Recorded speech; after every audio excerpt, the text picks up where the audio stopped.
It's a freedom few people give themselves. And for me, I said I'll live with very little money and I'll be more of a producer than a consumer. Because we're all raised to be great consumers, and then we have to get an education to get a good job, to have the money to buy everything we need. I like living directly with the earth and producing what I need rather than being a consumer. Hey everyone, welcome back to my next video. Today we're going to begin a series of videos that are a little bit different. They're not the thing I normally have on the channel. Where my wonderful friend and assistant KC went to something called Winter Count. It is a primitive living skills event that happens every winter in February in the very near vicinity of Phoenix, Arizona. I've been aware of it for a long time and loved it. I just think it's an amazing, amazing thing. And so have long wanted to go, but I've just never been able to. I've never been able to go to it. So this year she went to it. Casey went in my place and took a bunch of videos and interviewed people. We're gonna have a bunch of great stuff from her. So you're probably thinking to yourself, Bob, why in the world are you giving me primitive living skills stuff? I just want to live in a van and travel and live a free, happy, natural life. One of the big questions is, what do I do with all this free time? My suggestion is that you pick up a hobby, something you have a passion for, something you've always loved. And I want to encourage you to consider primitive living skills as a new pastime, a new passion, a new hobby for your life. So you're probably thinking to yourself, well, why would I do that? I mean, primitive living skills, what is that? Well, it's all about self-sufficiency. It's finding natural things and learning to live by them. So some examples of it are foraging. You go out and find your own food. Well, think of all the, just obvious advantages of foraging and going out and finding your own food.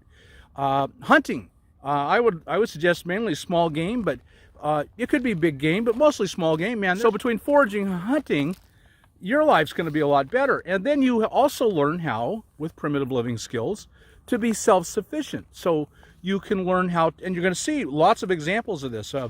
People making their own shoes, people making their own clothes, people making their own baskets, just on and on and on. You become self-sufficient with primitive living skills.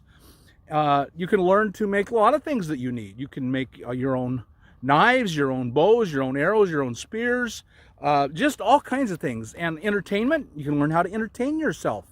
Much better than YouTube or Netflix, by going out, spending time in nature, spending time with like-minded people. You can just really have a much better quality of life. So let me give you 6 quick reasons why you should consider primitive living skills as a hobby. 1, you're going to reconnect to nature. So, that's why a lot of us are out here. We want to be reconnected to nature. And if you're out hunting for food and gathering food to eat, if you're making your own moccasins and making your own clothes, you are reconnecting to nature. Second, you're going to break the power of consumerism. We are dependent on money. And by doing these things, you break your need for money. If you can go out and find all your food just growing on the ground, growing out of the ground, or in small game or even medium-sized game, you're going to free yourself from a need of a lot of money, and that is a really good thing. You're going to get prepared for disaster, and right now that's an enormous thing. We're going through the concern for a pandemic with health issues, and so the main way to avoid that is just not be around people. And if you can be self-sufficient, independent, if you can be free from the need for money and things. So the best way to prepare yourself for emergencies is just to be able to walk out your door and gather your own food from what is around you, from foraging or from hunting small game. Then you don't have to go into town so often. If you learn how to filter your water, you're going to not need to go into town to get water. You're going to have a lot less packaging and trash. You won't have to run into town to dump trash because, you're not going to have trash. If you get all your food from the earth, what trash is there going to be? There's no plastic packaging on berries that you pick. You just eat it. And to me, the biggest thing is that you break the tyranny of money. You don't have to have as much money. We're never going to be free. We're never going to live totally off the land. We're always going to be connected to the system and to money. You're always going to need some money. You're going to buy gas. You're going to repair your vehicle. All this works together super well with living in a van. So we're not going to break the tyranny of money, but we're going to loosen its grip, and that's plenty good enough. And finally, you're going to be healthier. You're going to be healthier because you're eating better, because you're working more. You're going to be healthier mentally because you're spending time in nature and away from the rat race. You're going to be healthier spiritually because we were designed and created to be connected to nature. And the more we're connected with nature, the spiritually better off we are. So those are a bunch of reasons why you should consider primitive living skills as a hobby. And it's not an all or nothing. You can just adapt a little of it and your life will be a little bit better because of it. Or you can go all in and make it a way of life, and your life will be far better because of it. That's your choice. You're in control of your life. So now let's take a look at some of these great videos that Casey's shot. Winter Count was started in 1995, and it is one of a family of gatherings that strive to reconnect people with old ways of making fire, tanning hides, forming metal, hunting, gathering, and much more. They teach ancestral skills that were essential to the survival and well-being of all cultures. Through the learning and mastery of these skills, people find that they can connect to a simpler way of living, similar to the connection we find in van life, as well as forming a deeper connection with the natural world. Rabbit Stick and Winter Count provide a camp experience with some of the best instructors in their fields, teaching what they have learned through experience, experimentation, and through source materials. Many of them have lived deeply among the wild places, hunting, raising their own food, and making their own clothing and tools from the most basic element. I attended Winter Count 2020 and created this video as an overview of many of the classes that are offered there, as well as creating a series of interviews that will be coming up with instructors who share their perspective on how these skills can integrate with modern-day van life. I hope you enjoy this series of videos, and thank you so much for watching. So we're going to switch out, so everyone's going to have a turn whoever going else down wants to the come in, front. get ready, just stand at one corner. Into its earthly form. Spin, spin, that's the light. Spin, spin, spin, right. Spin, spin, that's the light.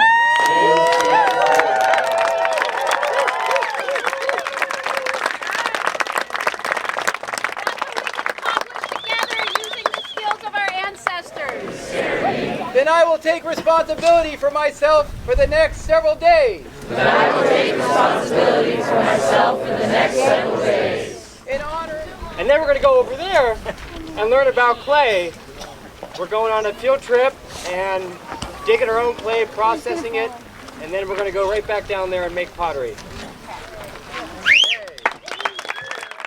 I'll be teaching brain tan, buckskin, and if you're in my class right after this is over, let's get together over there where my hides are hung up. Thanks. Called a nephrite jade, and this has different metals in it. So the shiny stuff is chrome, there's also iron, and then this is jade. Did you sharpen it on purpose? Oh yeah, these are axes. So you see how the wood is all stained? This is from chopping trees down. So if there's a sharp cutting edge, don't slide your finger across it. I still see a lot of folks do that. This is sharper than my knife blades. So if you're ever near any of the stone tools, they're sharper than most of our knives.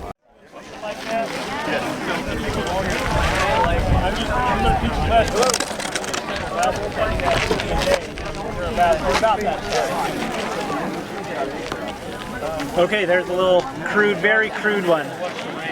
All day, every day, I'm teaching moccasin making right now. I have taught hide tanning using the brains of the deer, and basket making and bow making and stone tool making, but right now it's moccasins, or how to make your own shoes, your own footwear. How long does it take you to make a pair of moccasins? Well, it takes about one full 8-hour day. And you can make them with the conveyor belt sole, which is a more durable leather sole, rubber sole, or you can make them like the ones I'm wearing here, which are 3 layers of buffalo hide. Oh, wow. How did you get into making moccasins? What was the impetus? Well, I raised 5 children, adopted them, and we lived in remote wilderness property. Wow. And we grew 90% of our food and hunted and raised animals, and I tanned deer skins and animal skins, and I made clothing for my kids and myself. And so part of that was shoes, moccasins, and shirts and dresses and skirts and vests and coats. And my wife was a weaver, and so she wove wool sweaters and garments. And so I started making shoes then, and people would say, oh, they'd see my family shoes and they'd say, are those for sale? Do you make those? And I decided, okay, I'll start making them for the general public. It's kind of a way of life where you spend all your time making what you need, where most people, they depend on that diesel truck to show up at the store for everything they need, so they have to make the money to buy all those things. So you can either pursue the dollar to buy everything you need, or you can just spend your time making everything you need. So wake up each morning and do exactly what you're inspired to do. You know, you might cut firewood, you might be building an outdoor kitchen, you might be making some moccasins for sale, you might just take the goats for a walk in the national forest. It's a freedom few people give themselves. And for me, I said, I'll live with very little money, and I'll be more of a producer than a consumer, because we're all raised to be great consumers, and then we have to get an education to get a good job, to have the money to buy everything we need. And I like living directly with the earth and producing what I need rather than being a consumer. That's amazing.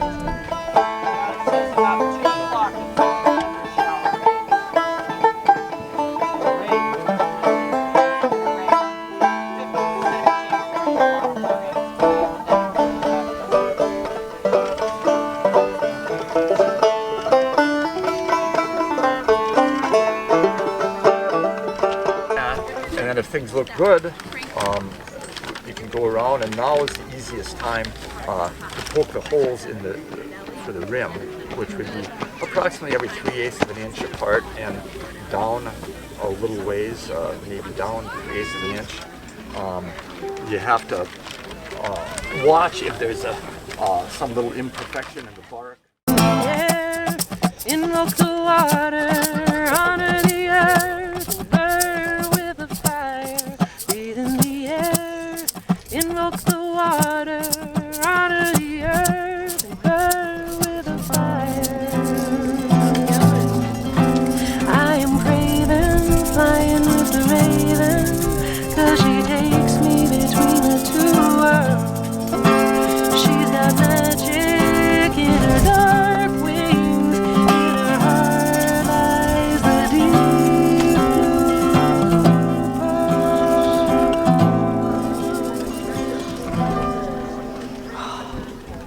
Right? Well, I hope to make either a bag or a hat today, and then Wednesday I think I'm going to do the other thing, whatever I don't do today. So the white's And this no good. isn't. See, this has already begun to felt, Right. and this has begun to felt some. Okay. This is still the best one. This one I'd toss. It's not going to felt. Okay. Yeah. You get leather, it comes in ounces.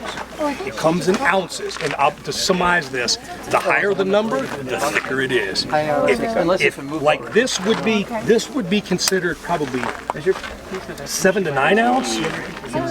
This would be barely 7 to 9 ounce. This would be probably 3 to 5 ounce, like that. If you can feel that.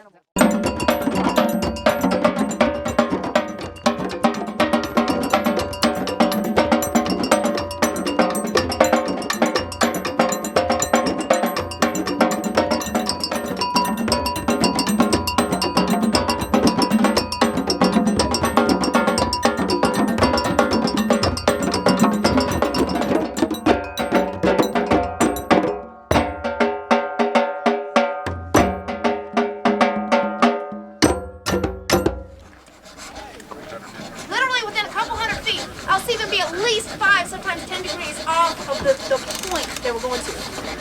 They'll know that because I was behind them picking a point. And I can tell they're just going that way.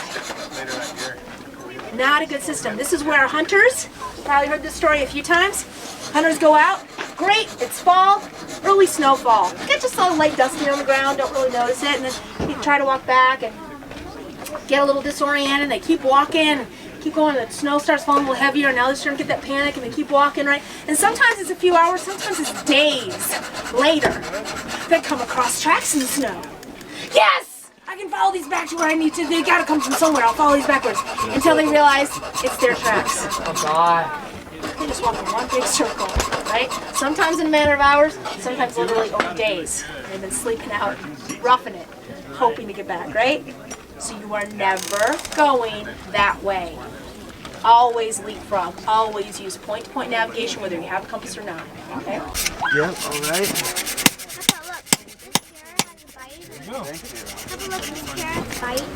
Should I put this in hot water? Or cold water? Or just put it in or yeah. And then just set it right here? Yep, perfect. Have a look, this carrot. Like that, make sure it's round up where you want. Yep, and then straight down. Do that a couple of times. It's looking really good. Turn it sideways. Just to flatten out those little things that are coming up. Yeah, perfect. Yep. And so heat it up one more time, and then the next time you do that, so wait. Sorry. So the next time you heat it up, instead of hitting right here, concentrate the hammer blow here, and that will force the blade down too. So you don't have to hit anything from this side.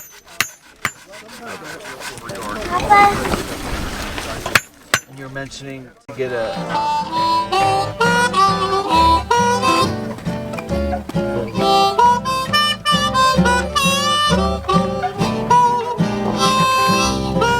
Take it.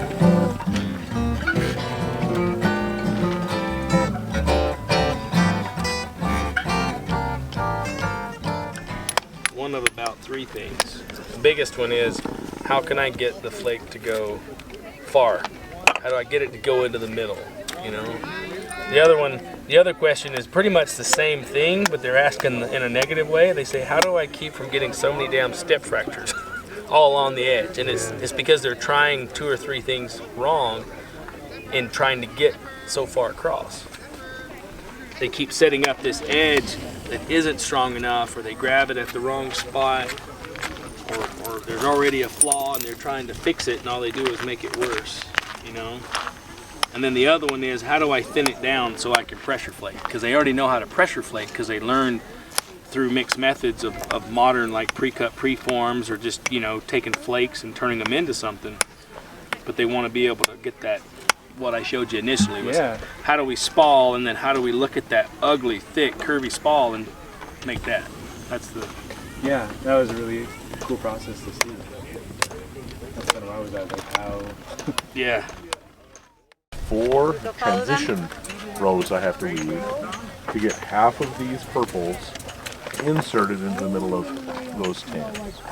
Just like half of those reds got inserted in the middle of the whites. See that? Once they're there, then what are we going to do? Then we're going to have 3 color changes on every row. You got to keep these 4 segregated from those 4, segregated from those 4. So you're going to have to change colors there, there, and there, instead of just one in the middle. So that makes extra zippers. Yeah, that's what makes extra zippers, that's right. And your zippers will be on the front. You can trust me in my instincts, for they are like that of a bird. I'm loyal, I will feed you, sing you songs you never heard. Chorus. And if you call on me, I'll come running like a coyote.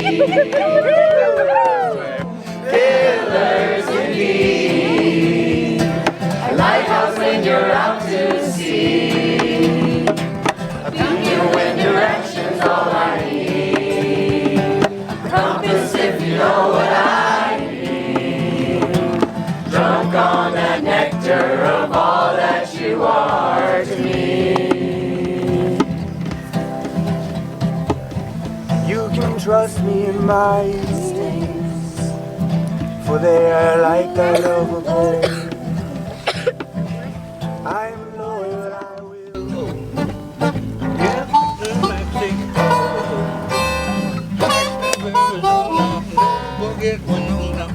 Kingston, Boston, San Bernardino, one you.